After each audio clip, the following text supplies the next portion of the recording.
Perspective. It's a really interesting word. When you watch something like that, it helps you to see not only the enormity of our universe, but also the absolute complexity of the things that God created. And in the book of Job, one of the things that we see is that he goes back to this creation narrative. So when we think about the creation narrative, we always go to Genesis, right? When we look in the book of Genesis, and God is speaking all of these things into existence. He talks about the creation of night and day. He talks about land and earth and all the animals and all the plants. He creates humans, and he's speaking these things into existence. And we can see something like the enormity of our entire solar system and think that that's really big. But then you go further and further out. But then as it zooms in, you also look and you see God is also involved in the most intricate details of our lives, the way that we are put together. And when we look at the book of Job today, we're going to look at some of the interesting things that happen as a part of the life that God created. There's a couple major themes that we see in this book that are important to keep in perspective. One of those is suffering. What do we do with suffering? How do we handle suffering? And another is, what do we do with uncertainty?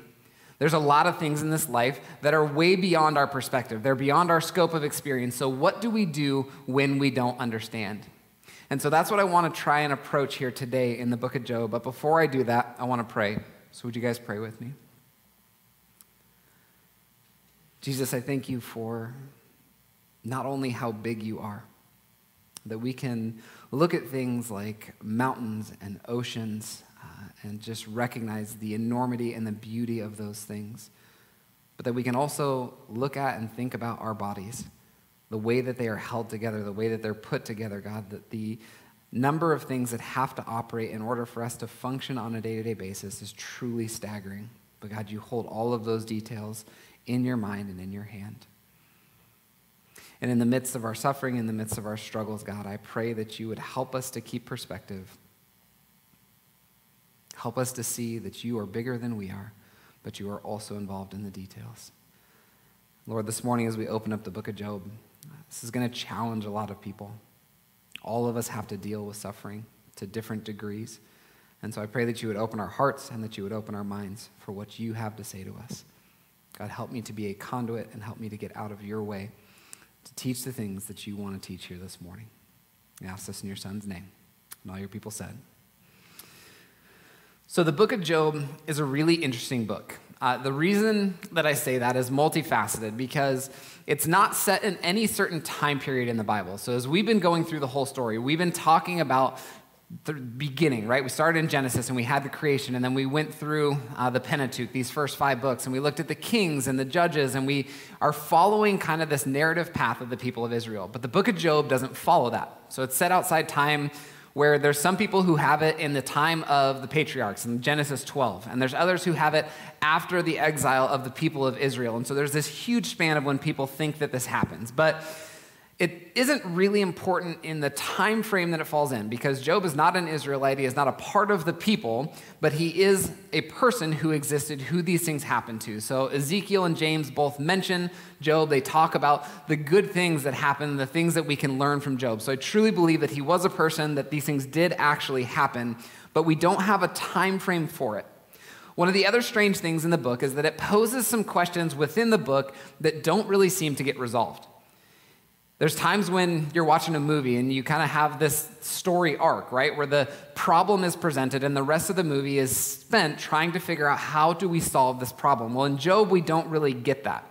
And so I want to give you a quick 3-minute summary of the book of Job, and then we're going to go back into some of the details of the book because it's a long book and I only have 3 hours here this morning to teach it to you. So I'm going to spend 3 minutes doing this. So in the beginning, in the first part of Job, we see that it's set in the southeastern part of the Promised Land, or outside the Promised Land, this place called Edom. And we don't know anything about the author. We just know that they're well-educated because they speak about a lot of different things throughout the book, which is really nice because you can kind of see the perspective, again, of this person is broad in nature. And then we're introduced to this character, Job. In the very beginning, it says that he is a God-fearing man who does what is right and flees from that which is evil. Then we get into this weird interaction where we see God and Satan interacting. And Satan is saying that the only reason that Job is praising God is because he lives this really charmed life. He's got a lot of money, his family's healthy, everything's good in his life, and that's the only reason that he loves God. And so he asks for permission to take those things away from him so he can prove that that's the only reason he worships God. And God grants permission in the midst of that, and Satan then goes and takes all these things away from Job. And there's multiple interactions where it starts by losing his kids and his crops and his servants and all the things that he has, and then eventually his own health. So he has lost everything. He is broke, he is sick, and everything has gone from him. And he has these three friends who show up, Eliphaz, Bildad, and Zophar. And for a week, they sit Shiva with him. So they just sit in the dirt and the ashes, and they are sitting alongside him, not saying anything. But then after a week, they start to accuse him. They begin saying that the reason that all of these things have gone wrong in your life is because of sin in your own life. And so they kind of take turns just battling it out with Job. So they'll say something and Job responds, and it goes back and forth like this for most of the book. So this is chapters 3 through 31. And then there's a fourth person who jumps in the fray, and his name is Elihu. Now from 32 to 37, Elihu goes hard in the paint, right? He takes all of these things that the other three have said, and he says, you know what, I'm young, so I didn't want to say anything because you guys are older and wiser, but clearly you're not getting through to Job how messed up he is. So I'm going to tell you how messed up he is. And he comes at it with the gusto of a first-year seminary student, right? Like he is telling him why he's wrong and why he is just, and telling him what he should do and the way that he should live. Now, it's a really interesting scenario because the counsel that they give, when we read it, doesn't sound that bad, right? As you read through the book of Job, you're going to see some things that they would say that you're like, yeah, I've said that to people, right? It's not necessarily bad counsel, but what they don't have is the perspective. And so in chapter 38, God claps back. He begins telling them, hey, here's what's actually going on. And he tells Job that you need to prepare yourself like a man. Gird up your loins. He's saying, put on a helmet and a cup because this is about to get really rough for you. I'm going to tell you all of the things that you're speaking back against me, why you're wrong in that. And he lays out all of these questions to Job. Where were you when I laid the foundations of the earth? Are you the one that set the boundaries for the sea? And he begins asking these questions that Job cannot answer. And what it does is it's putting things in perspective for Job to help him understand that God is God and he is not. And so Job, at the end of this, is asked by God, do you want to run at this? It's basically like Bruce Almighty, right? Like, you think you can do this better. I'm going to give you a chance to run the world. And Job's like, pass. I'm out. I don't want to do that. And he repents and he says, I'm going to be silent. God says, good answer, okay?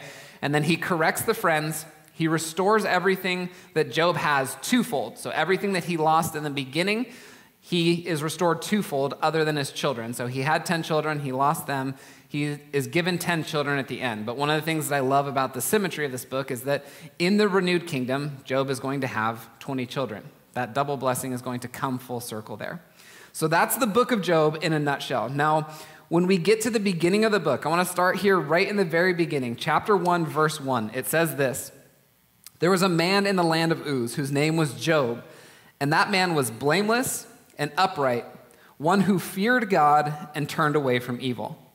Okay, so if Job were writing his own bio on Instagram, which he wouldn't do because he is too humble, it would say that he was a man who was blameless, upright, feared God, and turned away from evil. It's a pretty good list of things for someone to say about you. And then the next verse goes on to say, there were born to him 7 sons and 3 daughters. He possessed 7,000 sheep, 3,000 camels, 500 yoke of oxen, and 500 female donkeys, and very many servants, so that this man was the greatest of all the people of the East. So basically, the short version of the story is that he's loaded. Okay, this is the Hebrew equivalent of Scrooge McDuck backstroking in gold coins. It's saying that Job has lots and lots of money, lots of things, and that things are going well in his life. Now, not only is he rich, he is described in this book as a God-fearing person who is blameless and upright, and it's really important for us to see that. But then we skip down to verse 6. We're going to see this bizarre interaction that I talked about as it starts. Now there was a day when the sons of God came to present themselves before the Lord, and Satan also came among them. The Lord said to Satan, "From where have you come?" Satan answered the Lord and said, "From going to and fro on the earth and from walking up and down on it." And the Lord said to Satan, "Have you considered my servant Job, that there is none like him on the earth, a blameless and upright man who fears God and turns away from evil. Second time he's described that way. Then Satan answered the Lord and said, does Job fear God for no reason?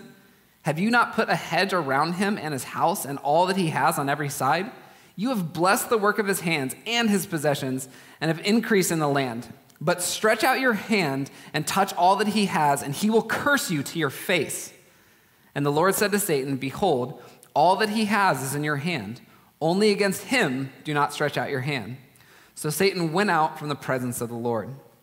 Now I'm going to stop here and unpack this for a second because there's a lot going on in these few short verses. So we start with these heavenly hosts, right? This basically think court officials that are surrounding a king. In this instance, the King of Kings. And they say that Satan comes among them. Now, we hear Satan and we have kind of this automatic assumption of who that is. And the Hebrew of Satan is this adversary, right? It's a tempter. And most of the time, that's how it's used. But in Genesis 3, and also here, it's a proper noun. So it's referring to a person. So it's saying that this person, Satan, is coming and he is presenting this to God.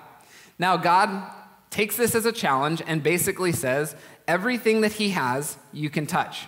And Satan's saying, as soon as I take these things away, when he is broke, when he is poor, and when he is sick, he is going to curse you to your face.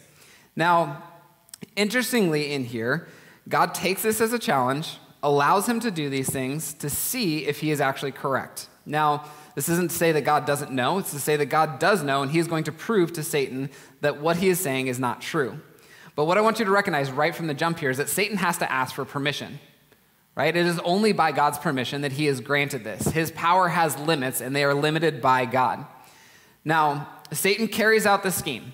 Okay, so what happens is you'll read in the text that everything is taken away, that his kids are all celebrating a tent, that the tent flips over, that all the kids die, that raiders come, they take all of his animals, all the things, all of his servants are killed in the midst of these raids. And so this news is coming to him. These people keep coming to him and saying, your kids are dead, your land is gone, your animals are gone, all these things are gone. But what I want you to see are the 3 verses right at the tail end of him losing everything. Go to verse 20 in chapter 1. Then Job arose and tore his robe and shaved his head and fell on the ground and worshipped. And he said, naked I came from my mother's womb, and naked shall I return. The Lord gave, and the Lord has taken away. Blessed be the name of the Lord. In all this, Job did not sin or charge God with wrong. Now, Job was able to perfectly balance unbelievable grief, unfathomable grief, with even greater amounts of worship and praise and trust in God. His lack of understanding did not prevent him from worshiping God. I'm going to say that again for us. His lack of understanding did not prevent him from worshiping God. When you don't understand the things that are going wrong in your life, when things are difficult and you don't understand, it should not prevent us from worshiping God in the midst of our pain. Now, I want you to see what happens next. Chapter 2, picking up in verse 3. And the Lord said to Satan, have you considered my servant Job, that there is none like him on the earth, a blameless and upright man who fears God and turns away from evil? He still holds fast his integrity, although you incited me against him to destroy him without reason. Okay, so this is after everything has been taken away initially, and he is still described the same way. Exact same description of him, and he's putting it back to Satan. Then Satan answered, and the Lord said, skin for skin. All that a man has, he will give for his life. But stretch out your hand and touch his bone and his flesh, and he will curse you to your face. And the Lord said to Satan, behold, he is in your hand. Only spare his life. So Satan went out from the presence of the Lord and struck Job with loathsome sores from the sole of his foot to the crown of his head. And he, Job, took a piece of broken pottery with which to scrape himself while he sat in the ashes. Then his wife said to him, do you still hold fast your integrity? Curse God and die. But he said to her, you speak as one of the foolish women would speak. Shall we receive good from God, and shall we not receive evil? In all this, Job did not sin with his lips. Now, I'll be honest with you guys. When I think back on the hardest times of my life, I think about my dad dying. I think about when I tore my shoulder and I knew that my baseball career was over. I think about broken relationships at different points in my life. I think about some really dark mental places that I've been. In those times, in those spaces, my first response is not worshiping God. I wish it were. I was thinking this week about the moment I tore my shoulder, because I remembered it really distinctly. I felt it tear, and I knew right away baseball was done for me. I started asking myself all these questions. I'm like, did I just waste 20 years of my life? Are my teammates even going to want to be my friends? Are my parents going to be disappointed in me? And then I started losing feeling in my hand, and I threw a whole new pity party. I started wondering, am I ever going to get this feeling back? I started lamenting things for my wife and kids who I didn't even know yet. This was 12 years away, and I started thinking about all the things they were going to miss out on because I may never get feeling back in my hand. In all of those responses, everything was selfish. Everything was back to me. It was centered on me. Why is this happening to me? Why is this affecting me? And only later do I see God's plan. Much further down the road do I see his plan. Now, if I were to ask most of you, have you ever doubted God? This is a good Bible-believing, God-fearing church. All of you would be like, of course not, Blake. We've never done such a thing. But if I were to ask a follow-up question and say, have you ever asked God why something is or is not a certain way? My guess would be you would say yes.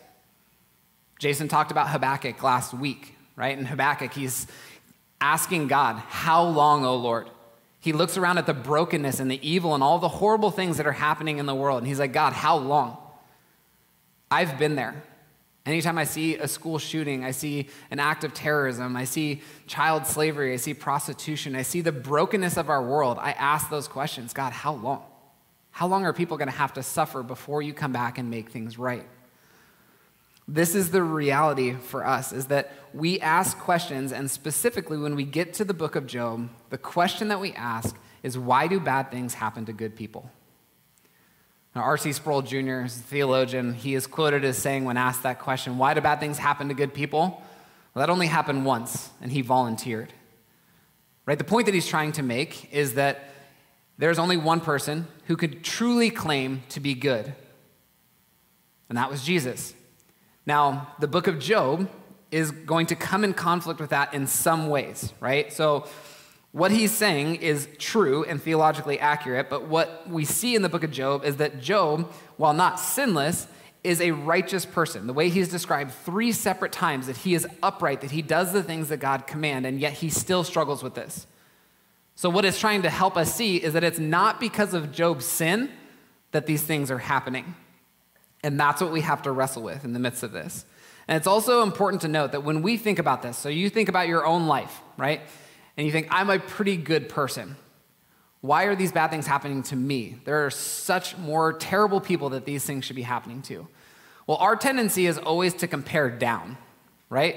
I may not be the best person in the world, but I know that I'm better than fill in the blank. And the reason that we do that is because there's always somebody that we can fill in that blank with that will make us feel better about the things that we think and the things that we do and the things that we say. But the reality is, that's not our standard. Our standard is Christ. And compared to that goodness, we are not there, and we need to strive to be there. And so what we have to do is we have to look at, even if sin is not the reason for the circumstances in our life, what do we do with this? So as we look through the book of Job, there's 3 questions that are going to come to the surface for us. The 3 questions that we're going to look at for the rest of our time today: what do we do with suffering? What do we do with uncertainty? And how do we trust God when we don't understand? So when I look at this first question, what do we do with suffering? The first thing that I have to note here, suffering is a universal experience. Now, some of us are absolutely going to suffer more than others, physically, emotionally, spiritually.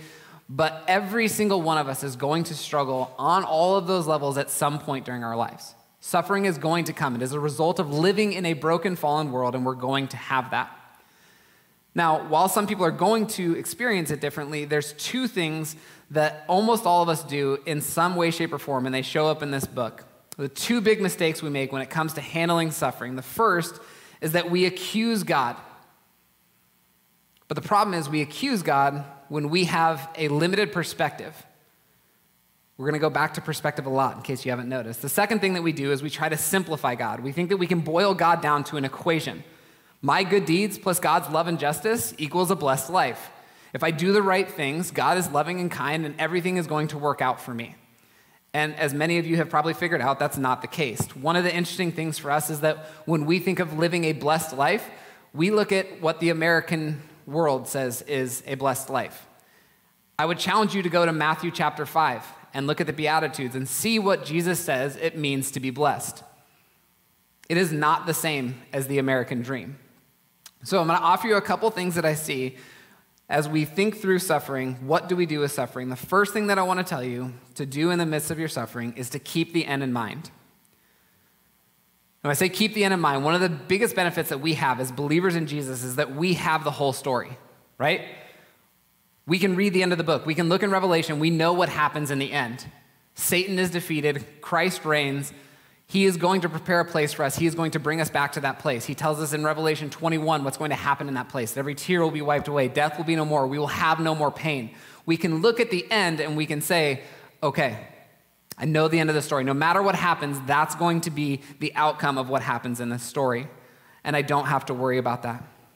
The second thing that we have to look at is we have to know that suffering leads to endurance. James chapter 1 says this, verses 2 through 4, "Count it all joy, my brothers, when you meet trials of various kinds. For you know that the testing of your faith produces steadfastness. And let steadfastness have its full effect, that you may be perfect and complete, lacking in nothing." Now, if you think back on some of the hardest times of your life, you may have thought, I'm never going to get through this. But you're here. And you're stronger because of that. And if you think about the lessons that you learned over the course of your life, my guess is that most of those have come from hard-fought things that you had to work through. They didn't come in the easy times of your life. They came through the times of suffering. That suffering produced an endurance. It produced a new Christ-likeness in you that has grown you as a result. The third thing that I want you to do in the midst of this is to remember who God is and remember who you are. Now, there's some characteristics of God. We talk about God in the theological world of his mutable and his immutable qualities. The mutable things are the things that we share with him. You can think about the fruits of the Spirit, love, joy, peace, patience, all those things we can share with God in some form or fashion. We can live those out, albeit imperfectly. Then there's God's immutable characteristics. These are the things that we don't share with him. And the three omnis are the things that kind of stand out in this, that God is omnipresent, that he is everywhere all the time, that he is omnipotent, that he is all-powerful. He can do whatever he pleases. And then you look at the third one, which is he is omniscient. God is all-knowing, and therefore he knows what's best. Now, one of the biggest takeaways from the entire book of Job, if you were to look at the book of Job and come up with a subtitle for this book, what he is doing in the midst of this is that God, in the midst of our suffering, is inviting us to trust his wisdom, to trust his power, and to trust his authority. In the midst of our suffering, that's what God invites us into. In the times that we don't understand, this is what he invites us into. And so that takes us to our second question. What do we do with uncertainty? And the first thing that I'm going to say is we have to reject simplistic explanations.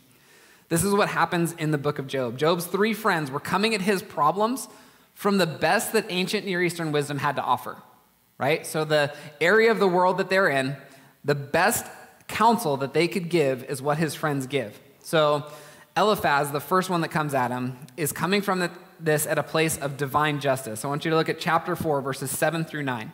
This is part of Eliphaz's accusation against him. "Remember, who that was innocent ever perished? Or where were the upright cut off? As I have seen, those who plow iniquity and sow trouble reap the same. By the breath of God they perish, and by the blast of his anger they are consumed." Now, you look at that counsel, and again, that's typically true. God tells us what we sow, we will reap. It's not necessarily bad counsel, but in the midst of this, it's simplistic. He's not looking at the full picture because he doesn't have the full picture. He doesn't know the ins and outs of Job's life. He doesn't know what's going on behind the scenes in the spiritual realm. This is a simplistic explanation. Another one that happens is Bildad in chapter 8, verses 8 through 10. He gives his perspective, and his perspective is coming from tradition. So what has historically happened? For inquire, please, of bygone ages, and consider what the fathers have searched out. For we are of but yesterday, and know nothing. For our days on earth are a shadow. Will they not teach you and tell you and utter words out of their understanding? He's coming at this from this historical perspective. His contention is that the answers can be found in the past. Historically, what's happened? Now, again, it's very good to ask the counsel of those who are older and wiser than us, those who have been down the road a bit further than us. But the reason that this is a simplistic explanation is it's saying that God can't or won't do anything new. That there might be something at play here that's a little bit different than what's happened historically. We should learn from the past, but we can't be married to it. We have to understand that God can and will do new things, and we need to seek and trust that he's going to do those. The second thing that I'll tell you in the midst of this when we're figuring out what to do with uncertainty is that we need to cling to what is certain. In the midst of our uncertainty, we need to cling to that which is certain. And I like to think of this on 3 levels. The first, what has God done? The second, what is God currently doing? And the third, what is God going to do? Okay, when we think about what God has done, again, go back to the creation narrative. What has God done? God spoke the heavens and the earth into existence. Everything that we know, everything that we see, he has established. What is he currently doing? One of my favorite verses in all of Scripture, Colossians 1:15-20, talks about how Jesus is holding this earth together, right? Scientists have this idea that something's holding this world together. The way that it spins, the way that our universe operates, all these things, they don't make sense except for this idea that they call cosmic glue, right? That something is holding this together. Jesus tells us it's him. He is what's currently holding this together. If you look to the future, what is God going to do? I talked about this earlier, but John 14 says that Jesus has gone to prepare a place for us. And if he has gone to prepare a place for us, he is going to bring us to himself. You look in Revelation, God is going to restore all things. He is going to bring his new kingdom here. He is going to establish that on earth, where there will be no more pain, no more suffering, no more death. If you look in Titus chapter 1, it says that God, who never lies, promised eternal life for those who believe in him. These are certainties. When you are unsure, when your footing is uncertain, go to a place that is a firm foundation, a place where you can set your feet and stand on something stable. Takes us to our third question that we need to look at. How do we trust God when we don't understand? Now, one of the first things that I'm going to tell you is that we have to lean on God's understanding and not our own. Proverbs 3:5-6 says, "Trust in the Lord with all your heart and do not lean on your own understanding. In all your ways acknowledge him, and he will make straight your paths." Now, I know this might sound simplistic to some of you, but what I'm trying to say in the midst of this is that you need to relinquish your perceived control over your life. We're leaving on a vacation for the next 2 weeks tomorrow with my kids. And my kids throughout the last couple weeks have been asking the details of every single day, like every minute of every day. What are we doing, right? They think that they have some control over this, which is adorable and hilarious. But there's times where I'll share some of that with them. Hey, on this day, we're going to be doing this thing, right? They don't need to know the full plan. They don't know how we're going to get from A to B, where we're going to eat, the things that we're going to do, because they would just complain about them. So I only give them this limited slice, right? It's the same thing that God does with us. We don't have to have all the answers. What we have to do is we have to trust, and we have to make the next right choice. That's one of the things I tell my kids a lot, right? When they don't know what to do the next right thing. Keep showing up with a good attitude, because that's something you can choose, and do the next right thing. We have to understand that we have a limited amount of control, and we do not have the understanding that we need, but God does. The second thing that I want you to remember here is that we have to consider who has the greatest perspective. Consider who has the greater perspective. Now, I want you to picture this with me for a minute. You fly into a city that you've never been into before. Okay, you land at the airport, and you're presented with two options.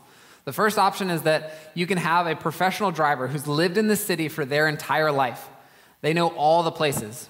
They know places that people don't know about and have never been, and they're going to take you there for free in a luxury vehicle. Okay, the second option that you have is that you can get your own car, and you can drive it yourself, and you can figure it out yourself. But there's a catch. If you're going to drive yourself, you have to drive around and do all your exploring like this. Okay? You have to hold this up while you're driving, while you're looking around and exploring this new city. Now, by show of hands, who would take option A? Okay? Now, those who didn't raise your hand, we can get psychiatric help for you. You are clearly going to take option A. There is no option. Unless you have a death wish or you're crazy, you are going to take option A. But here's the problem. We, like Job, still choose to do this with our lives.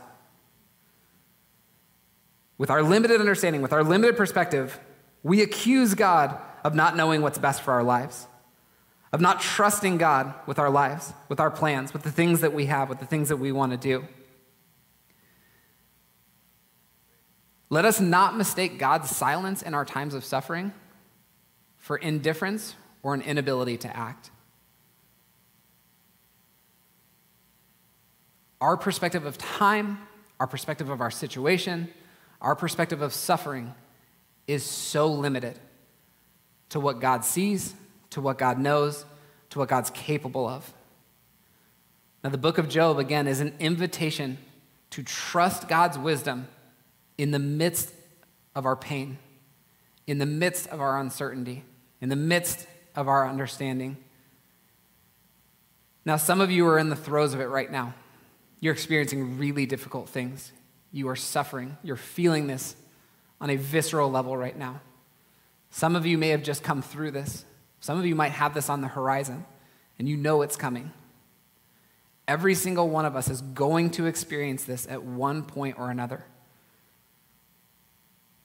We need to receive God's invitation in the midst of this and know that suffering is an inevitability, but as we humble ourselves, as we trust God, as we lean into the things that are certain and stand where He has planted a firm foundation for us, we will get through, and God will make us better on the other side of that. Let's pray. Jesus, thank you that you are bigger. Thank you that you are stronger. Thank you that your perspective is wider than ours. And God, that in the midst of it, in the midst of our troubled seas, in the midst of the difficulties that we face, you give us a firm foundation. You give us a place where we can set our feet. You call yourself a refuge that we can go to in our times of trouble. And so God, for everybody that's in the throes of it right now, and I know we have people in this room that are in the throes of it right now because we've been praying for them. God, may they continue to cling to you, to reject a simplistic explanation like it's their sin that's responsible for this, or that this is the way that things always go. But God, to just look for you in the midst of it, to trust that you're doing something in them and in this situation that is going to create a perseverance, that is going to create a testimony that they can share with somebody else as they move through a similar struggle. Lord, I know you can and I know you will. And God, for those who have come through it, who are on the other side, who have learned lessons that they couldn't have learned otherwise, I pray that they would use those to minister to others. I was looking at Dina as I was preaching and just thinking about how she has used the biggest tragedy, the biggest heartache in her life, the most suffering she's ever been through, to minister to other people. God, that's my desire for us. That we wouldn't waste our hurts, we wouldn't waste our experiences, but that we would trust that you taught us something through it that can be of benefit and blessing to other people. So God, as we approach this week, as we think through this week, may we put down our straw. May we open our eyes. May we live in trusting relationship with you, God, that you are looking out for our best interests, that you love us, that you know what's best for us, and that we can lean on you. We ask this in your Son's name. Amen. We're going to enter into a time of communion right now, and communion is such a beautiful opportunity for us to go back. Jesus talked about this in the upper room with his disciples when he said, every time you do this, remember. It's a remembrance of what Christ has done, that he has paid the price for us. And as we think about our suffering, we want to make ourselves martyrs at times, that I'm going through this and I'm the one that's doing this. God's right there with us. He suffered so that we wouldn't have to. He died for our sins so that we wouldn't have to. And then we get this opportunity every week to come together and to remember and to give thanks for what he's done. And so I'm going to invite the ushers forward. And during this next little bit, I would invite you to take the elements and to bring those back to your seat and to spend some time praying, thinking about the suffering in your own life, whether that's a present reality or whether that's something that maybe you're on the back end of or something that's on the horizon. And begin thinking about how you can trust God in the midst of that, how you can thank God for the lessons that you've learned in the midst of it, and how you can take those lessons and pay those forward to somebody else. Recognizing that God never wastes a hurt. The things that have happened to you can be used as a testimony and a blessing for others. So I'm going to invite you to receive the elements, and then we'll finish up with